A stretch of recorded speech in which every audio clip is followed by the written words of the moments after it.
Hey everybody, and welcome back to Split Couch Games. I'm Scott, And I'm Ben. and this is Couchcast number 65. And basically, as Ben said, I forget exactly what he said, but he said like "fuck all happened this week" or "shit all happened this week" or something in terms of video game news. Yeah. We are going to be talking about a rumor of a rumor, as Ben put it, where EA or Microsoft might want to buy EA. So we're going to just kind of talk about that, whether it makes sense. Yeah. And to be clear, we're mainly going to talk about it in a hypothetical type of situation. Like we're not going to speculate on the validity of the rumor or anything like that. Yeah. It's just going to be more of a, in a world where this happened, do we think it would be a good idea? What are the pros and cons? That kind of thing. Yeah. So we figured it would be an interesting conversation piece at the very least. Yeah. So, and if we run out of things to say, we'll go off topic, and you guys will truly enjoy that because that's what we do. I mean, don't lie to them. We're gonna go off topic anyways. So, and before anyone comments in the comment section about how like any bashing on Microsoft is purely objective. So if anyone freaks out about us just always bashing Microsoft, it's because that's what we talk about the most. So there's positive and negative things to say about Microsoft. For anyone who's worried about that kind of thing. Yeah. We're fairly unbiased. We primarily game on Xbox, that is true. However, we are more than willing to call any company out on their shit, just like we called out Nintendo on their Labo cardboard shit. And their headset situation. Yeah. And, we've called out Sony before as well, so yeah. we hold no bias towards any one company. If you do something stupid, we're going to talk about it. Yeah. But anyway, I guess to start things off, Ben, would buying EA be stupid for Microsoft? I honestly don't know, because I suppose it depends on to what extent they purchased EA. Like, if they are purchasing EA, meaning they're basically dissolving EA as a company and all of its studios are now under the Microsoft umbrella. Mm-hmm. So they're basically, what is your problem? The cat is freaking out in the kitchen.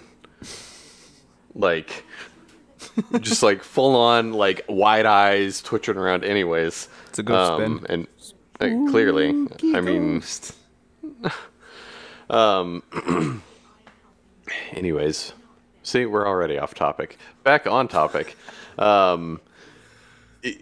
If Microsoft was basically moving in to replace EA as the publisher, mm-hmm.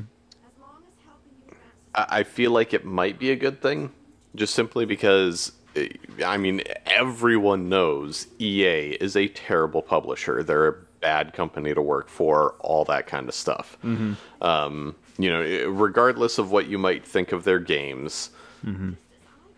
EA titles have always had a lessening quality as time goes on. Yeah. And typically EA will force studios to continually make, pieces of a franchise over and over and over until that studio is basically dead, and then mm-hmm. they kill it off. So if the main thing that was going to change was that Microsoft came in and they are now the new EA and they treat the studios better, let them have a little bit more creative freedom and everything, then I think it would be great. Yeah. But if it was essentially like, oh, no, EA's still going to exist, but now Microsoft is a parent company of EA, then I don't think that would be good. And I also feel like if Microsoft purchased EA in any form, it would tremendously complicate the gaming space as a whole.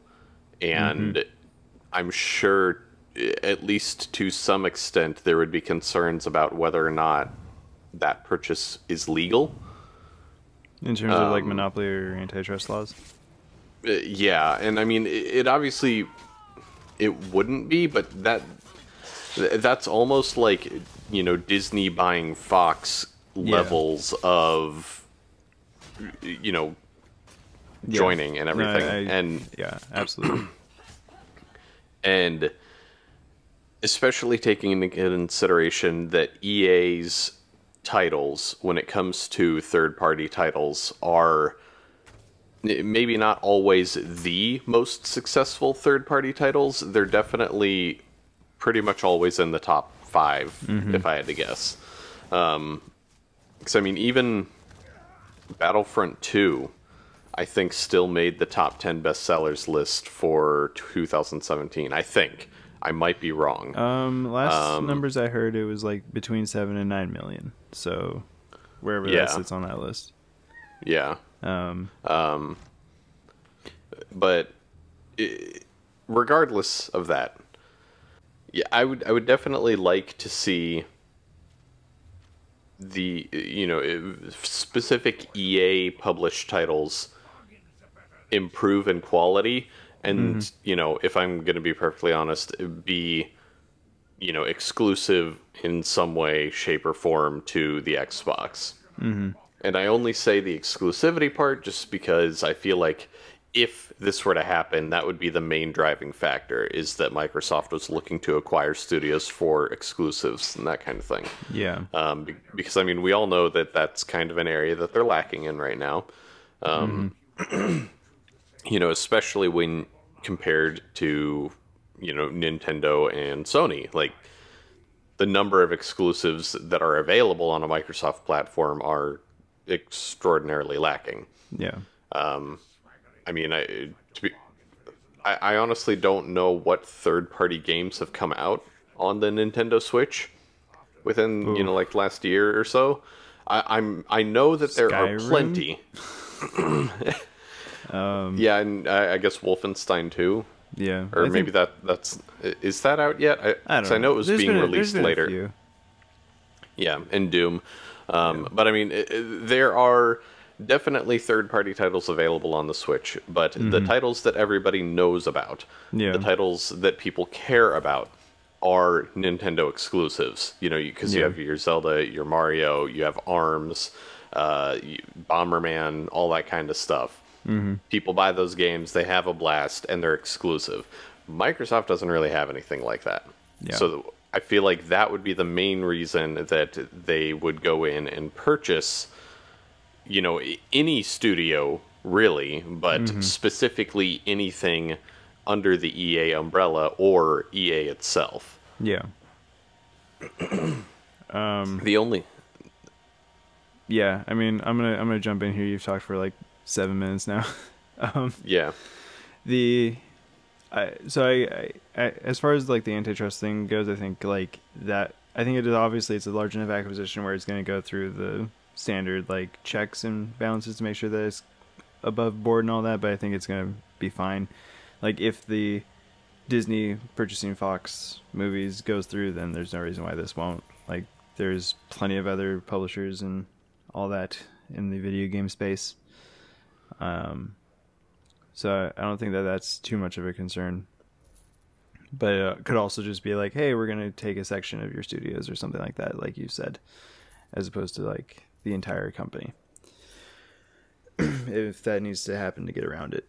And then, yeah, I think pretty clearly, and, you know, this has been echoed by everyone, and I know people are tired of hearing us harp on it, but Microsoft needs exclusives. Like, they need those must-haves, and partially what I'm worried about is, like you said, like, it's not fun to work for EA, but there's been differing levels of excitement working with Microsoft as well, where, and also, like, you know, different quality and stuff coming out of there. Like, a lot of people aren't huge fans of the Halo franchise anymore because of what 343 has done with them under Microsoft's rule, right?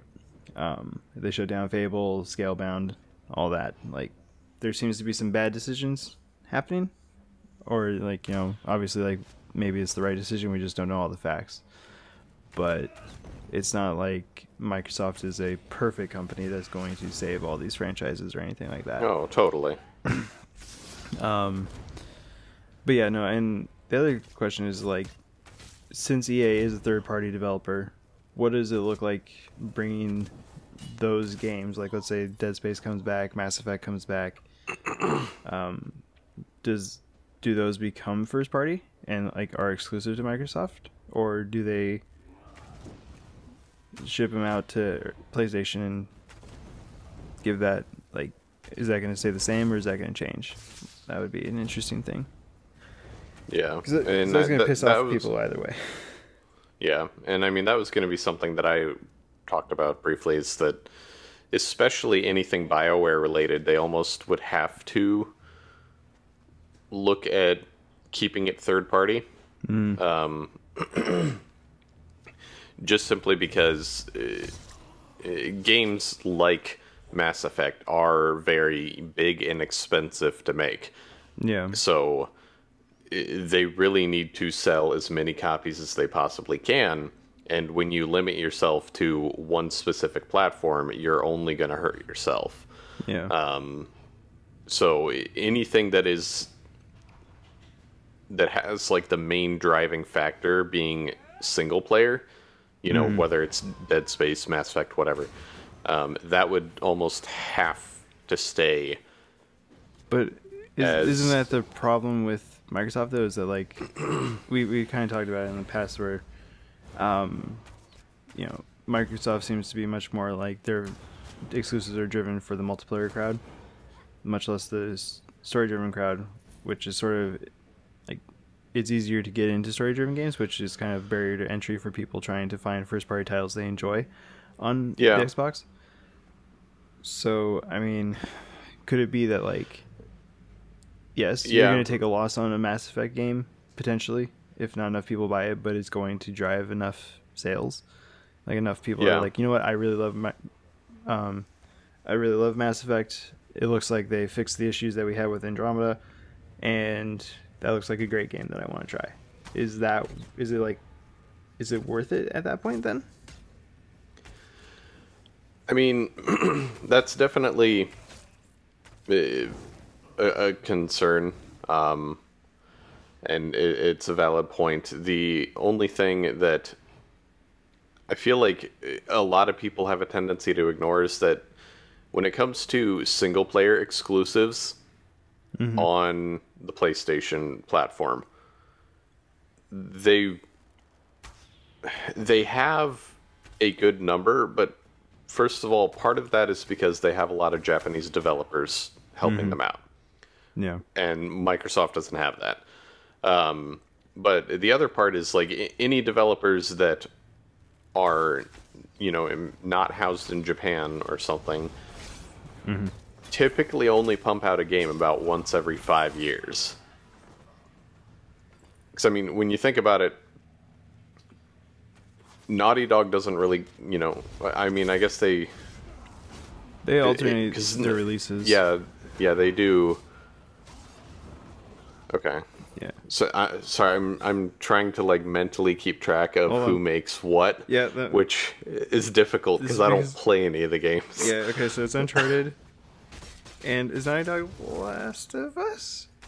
I think so. Yeah, that's what I was gonna say. Is Naughty Dog put out Last of Us 1 and then hasn't really done much since then, and I'm like, wait, no, I think they do Uncharted as well. Yeah, they definitely do Uncharted. Okay, yeah. So they do the Uncharted and The Last of Us and the original Crash Bandicoot. Fun fact. But yeah. Okay. So I don't know. I mean, then of course they have Quantic Dream. That, like, they do whatever the fuck they want and they make great games. Quantic Dream. Wait, what? Heavy Rain. Who? What? That's Oh, right. okay. Yeah. That's right. Yeah, yeah. Yeah. They I was make a like, game wait, like once every like 7 years. Yeah. See, and like that was gonna be like my main thing is, like that developer, but I also thought that Naughty Dog was kind of in that boat. I feel like I can't remember the name of the studio now. They do the oh crap, now I can't even remember the name of the franchise, but they're a studio, they're based in Seattle. Oh, Sucker Punch. Yes. The Infamous Them. series. Yes. That's what I thought you were talking about. I just wanted to make sure. Yeah. I don't think they've done anything since releasing Second Son. Or I guess they had like a DLC slash like mini game type of thing. Handy dandy research device. But I don't know that they've done much. I don't even know that they've announced anything. And I guess the point that I'm trying to get to is, and I mean, this kind of goes for any video game studio, really. But since we don't know the numbers, it's kind of hard to determine whether or not they're profitable. Yeah. Because, I mean, like, let's say, a single-player game comes out, it's like a new Fable, or even like, again, following the hypothetical scenario where Microsoft purchases EA, a new Mass Effect comes out, and there are only 10 million Xbox Ones in the market. Yeah, sure. Yeah, again, hypothetical numbers. That's obviously much lower than what they've actually sold. But we're just making math easy. Quick maths. So let's say, a new single-player game comes out. In most studios, I feel like in order to become profitable off of a, 2 to 3 year development cycle, you would have to sell roughly 5 million copies of a game. Yeah. Which, for a single-player game, would be pretty good, but when you're looking at effectively, you have to sell at minimum half of the market, I don't feel like that's a logical goal. Yeah. And I mean, again, kind of like looking back towards, all of the Sony exclusive single-player games and everything, most of those studios are very small. Yeah. They're not making big, like, Mass Effect type games or anything like that. Yeah. And I mean, I don't know how big Naughty Dog is, but if I had to guess, they're probably the biggest out of the studios that we've mentioned. Yeah. And I mean, again, I'm not an expert or anything, so there may be other studios that are larger that still make single-player games, but for the most part, we're talking about studios that are like 100 employees tops. Yeah. Yeah, I mean, like, I definitely see what you're saying. We're going to backtrack really quick. Sucker Punch has a game announced. It's called Ghost of Tsushima. I'm going to hopefully say that right. In the year 1274, the fearsome Mongol Empire invades the island of Tsushima, wreaking havoc and conquering the local population. As one of the last surviving samurai, you rise from the ashes and move beyond your traditions to forge a new way of fighting, the way of the ghost, as you wage an unconventional war for the freedom of Japan. And there's a screenshot. It looks like that. Interesting. Yeah. Okay. So, well, there you go. They're doing something. Yeah.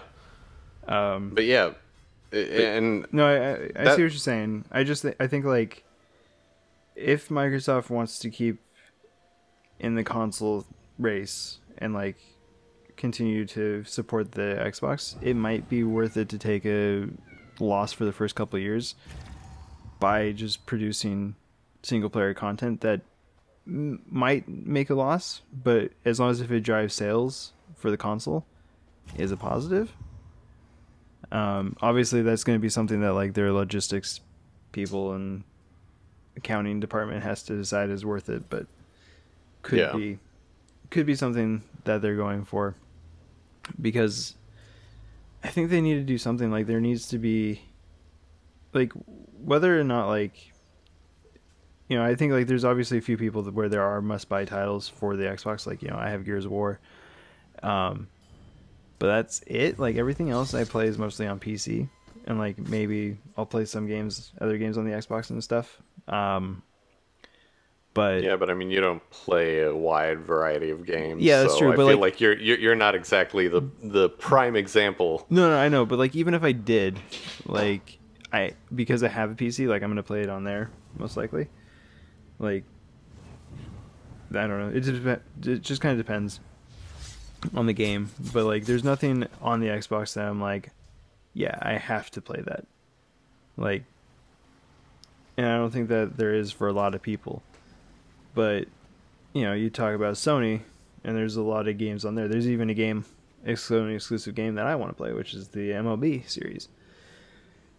But I don't know. It's not. That's almost worth it for me to buy a PS4 just to play that, because I really want to play it.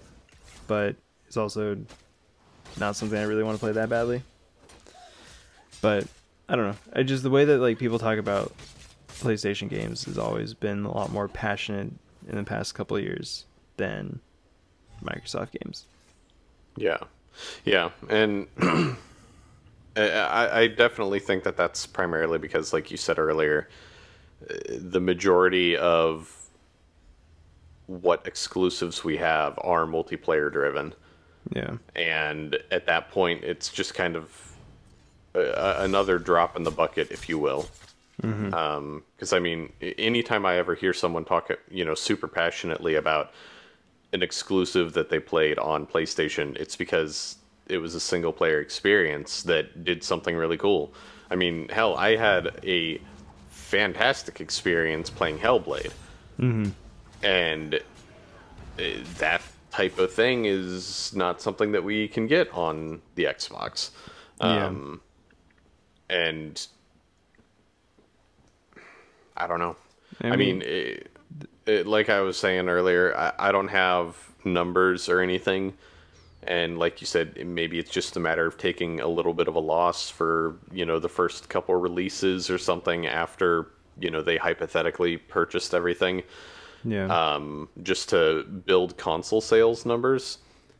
Yeah. I mean, I think But like... So, I mean, I think that like the strategy that Microsoft has for their games, like the kind of focusing on the multiplayer, worked for the last generation, because one, Halo was still this massive machine, and then they also had the exclusivity window with Call of Duty, so they kind of had like the two biggest multiplayer games, so they were able to ride those to success. Yeah. But with today's landscape, where like the three major shooters, I guess in this case, are multi-platform, even like top 4 or 5 even probably are multi-platform. Like there's no reason to buy an Xbox over PlayStation in that case, especially since PlayStation took over those exclusivity deals with Call of Duty and Destiny. So like there's just so much going against them with that strategy, even because like you said, it's a drop in the bucket where it's like, oh, there's just so many different multiplayer titles now that like any particular one doesn't stand out as that much better than any other ones. Yeah. Yeah. Don't knock the controller off, please. There's something that I was going to say, and I can't remember what it was now. Yeah, I kind of interrupted you, but I wanted to get that in before we move too far away. Yeah. Well, crap. Yeah, I don't know. I forget. I don't know. When it comes to this is what I was going to say. again, like in the hypothetical situation where they buy, all of EA, part of EA, just the studios under EA, something like that, whatever. I feel like anything that they release that may be single player, primarily, if it comes from an existing franchise that was previously third party, it would have to stay third party. If only because that would build a tremendous amount of distrust in the community. So I mean, I'm trying to think about it from a, I play, or if I played, Mass Effect and everything on PlayStation. Yeah. They didn't get the first game for years and years and years because it was a Microsoft exclusive. Didn't they? It never came out on PlayStation, or did they do the release for PlayStation? I think a ways down the road, they ended up releasing the triple pack or whatever, and then that was the first time it was available on PlayStation. Yeah. But if I were a PlayStation person and I really loved Mass Effect and I didn't have an Xbox, and Microsoft, buys everything and then says, they bought Mass Effect. If they, buy Mass Effect, or, buy EA or BioWare specifically or something, and then they come out and say, it's like, oh, Mass Effect is coming back, but only on our console.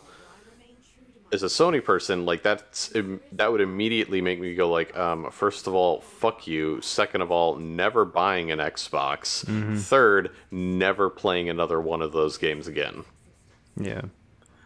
Do you see a world where it's going to be multi-platform, but perhaps a timed exclusive? It's going to release a month early on Xbox.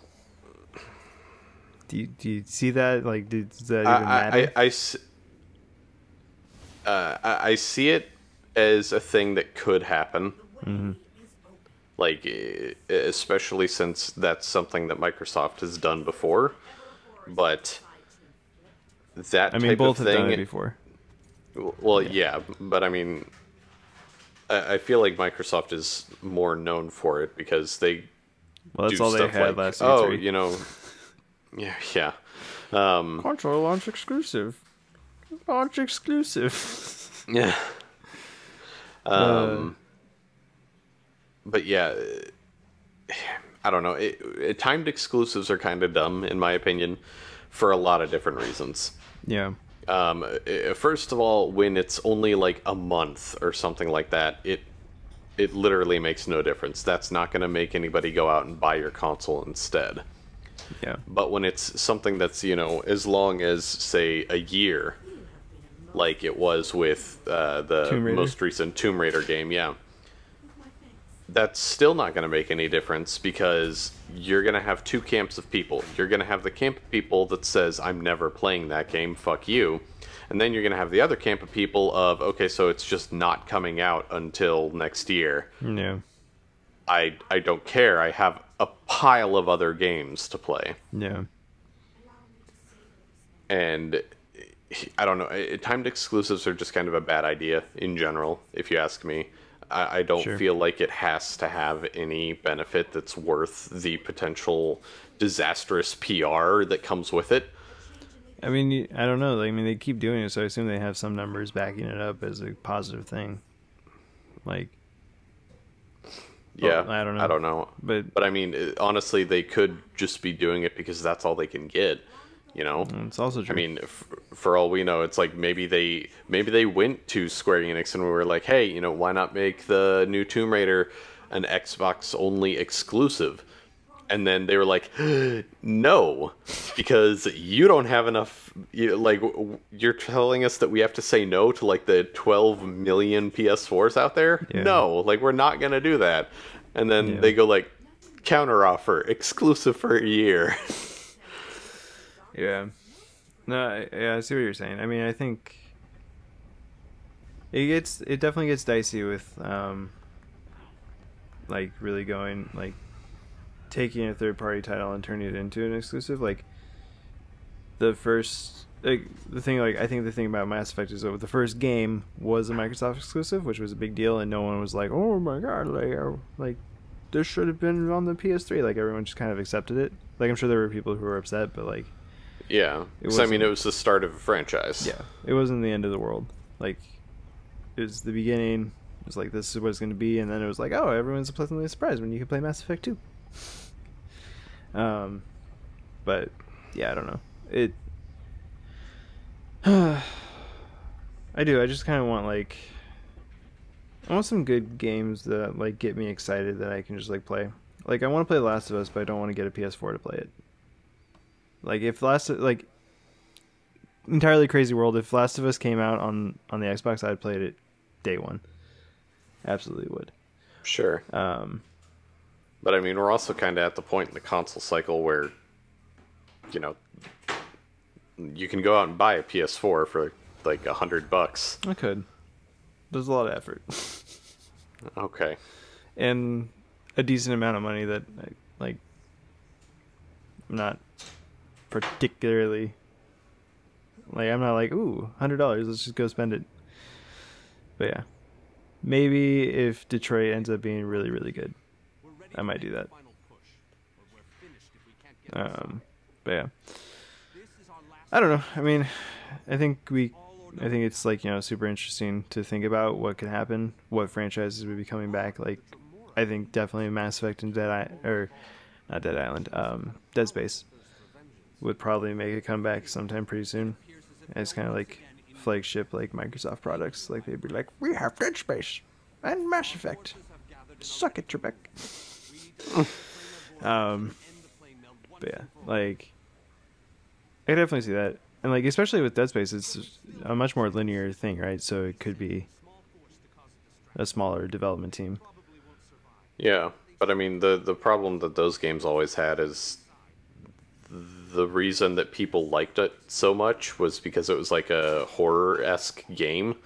Yeah. And then, you know, like at least Dead Space 1 was, and then Dead Space 2 kind of took a step away from that, was a little bit more action, but still kind of horror, but clearly a little more action. And then Dead Space 3 was like the complete flip, where it was like, there were a few jump scares, but outside of that, you're like a fucking walking tank. Yeah. So... And you remember like the atmosphere in Gears 1? Those were good times. Yeah, like it's kind of it's weird. Like those two games specifically, but like I feel like other games as well kind of had like this like really good atmosphere, and then they were like, we need action and shit. So like people get more excited. That's because, you know, they need to go the route of selling more copies so they can be profitable. Yeah. So they have to make it more appealing to a wider range of people. It's kind of the catch-22 of game development. You know, I mean, it costs tens of millions, if not hundreds of millions of dollars to develop these things. Yeah. But people don't want to actually pay for them. No, I get it. Like, I absolutely get it. But, like, at the same time, I'm sitting here, I'm like, but it was so successful with the way that it was. People liked it. That's why you got to make a sequel. So, like, stick with the core... And then like move it forward a little bit. Make like I don't know. Like I've never played Dead Space, so I can't like. Yeah, but I mean, you have to look at it from this kind of standpoint. Like, let's say, you know, Gears of War 1 comes out, it sells 5 million copies. Great, we barely broke into the profitable range. Sure, but now if you were to make the exact same thing over again, the likelihood of making much more than that is... Well, I mean, you're honestly likely to sell fewer copies with a sequel that's basically, you know, the exact same thing, but slightly better. Yeah. No, because especially with a brand new franchise, you have a lot of people buying it because they're like, hey, this looks kind of cool, and then they play 10 minutes and they're like, oh no, I hate this. But they've already spent their money. And with a sequel, you don't get those people. So now you have to figure out, okay, how do we make up for that? And how do we go beyond that. And the Yeah. only way is to make it available to a wider range of people. Yeah. Or make the game cost more. No, I get it.